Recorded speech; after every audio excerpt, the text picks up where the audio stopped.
ایک دفعہ کا ذکر ہے کہ ایک بطخ دریا کے کنارے رہتی تھی۔ وہ بیچاری ہمیشہ بیمار رہتی تھی۔ ایک دن اس کی طبیعت زیادہ خراب ہو گئی تو وہ ڈاکٹر کے پاس گئی۔ ڈاکٹر نے اسے بتایا کہ تمہاری بیماری ایسی ہے کہ تم جلد مر جاؤ گی۔ اسے یہ سن کر صدمہ ہوا کیونکہ اس کے پاس ایک انڈا تھا۔ اسے ڈر تھا کہ اگر میں مر گئی تو اس انڈے کا کیا ہوگا، جس کے خول سے جلد ہی ایک بچہ نکلنے والا تھا، اور پھر اس بچے کو کون سنبھالے گا۔ لہٰذا وہ اپنے سب دوستوں کے پاس گئی جو جنگل میں رہتے تھے۔ اس نے اپنے دوستوں کو اپنی ساری کہانی سنائی، لیکن انہوں نے مدد کرنے سے انکار کر دیا۔ بیچاری بطخ ان کی کافی منتیں کی کہ خدا کے لیے تم لوگ مرنے کے بعد میرے بچے کو اپنے پاس رکھ لینا، لیکن اس کی کسی نے بات نہ مانی۔ بیچاری بطخ بھی کیا کرتی، اس کے ذہن میں خیال آیا کہ کیوں نہ میں بھائی مرغے کے پاس جاؤں، وہ ضرور میری مدد کرے گا۔ لہٰذا وہ مرغے کے پاس گئی اور اسے سارا قصہ سنا دیا۔ مرغ بھائی، آپ میرے بچے کے ماموں جیسے ہو، پلیز آپ ہی میرے بچے کو اپنے پاس رکھ لینا۔ مرغا بولا، میں تمہارے بچے کو رکھ لیتا، لیکن میری بیگم مرغی یہ بات نہیں مانے گی، لہٰذا مجھے بہت افسوس سے کہنا پڑ رہا ہے کہ میں یہ کام نہیں کر سکتا، مجھے معاف کر دینا۔ بطخ ادھر سے بھی مایوس ہو کر اپنے گھر واپس آ گئی اور سوچنا شروع کر دیا کہ اب کیا کیا جائے۔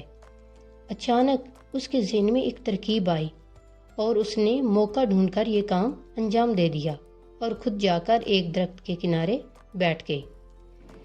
بطخ کی طبیعت بگڑ گئی اور ایسی بگڑی کہ وہ وہیں مر گئی۔ جب مرغی کے بچے انڈوں سے باہر نکلے تو ان میں ایک بچہ بطخ کا بھی تھا۔ مرغا سب جان گیا تھا کہ بطخ اپنا انڈا آنکھ بچا کر مرغی کے انڈوں کے ساتھ رکھ گئی ہے، لیکن اس نے مرغی کو بتانا مناسب نہ سمجھا۔ مرغی نے کافی شور شرابہ کیا اور بولی، میرے بچوں کے ساتھ بطخ کا بچہ نہیں رہے گا۔ مرغے نے اسے کافی سمجھایا، لیکن مرغی نے اس کا کہنا نہیں مانا اور اپنے تمام چوزوں کو منع کر دیا کہ وہ بطخ کے بچے کے ساتھ بات نہیں کریں گے۔ لیکن دو چوزوں نے اپنی بات نہ مانی اور جو خود کھاتے وہ بطخ کے بچے کو بھی کھلا دیتے۔ مرغی کو بطخ کے بچے سے سخت نفرت تھی اور وہ اسے دیکھنا بھی پسند نہیں کرتی تھی۔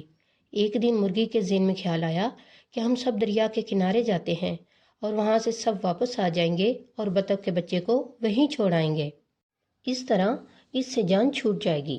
وہ لوگ جیسے ہی دریا پر پہنچے تو ایک چوزا دریا کے کنارے پر چلا گیا اور وہاں ڈوبنے لگ گیا۔ یہ دیکھتے ہی مرغی زور زور سے چلانے لگی۔ بطخ کے بچے کو تیرنا آتا تھا، اس نے فوراً دریا میں تیرنا شروع کر دیا اور اس چوزے کو نکال کر باہر لے آیا۔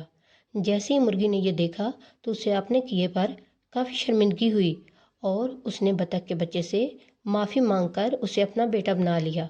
اس طرح وہ سب ہنسی خوشی رہنے لگے۔ تو اس سے ہمیں یہ سیکھ ملتی ہے کہ کیسے بطخ کے بچے نے مرغی کے بچے کو بچایا اور کیسے اس کا بھلا ہوا۔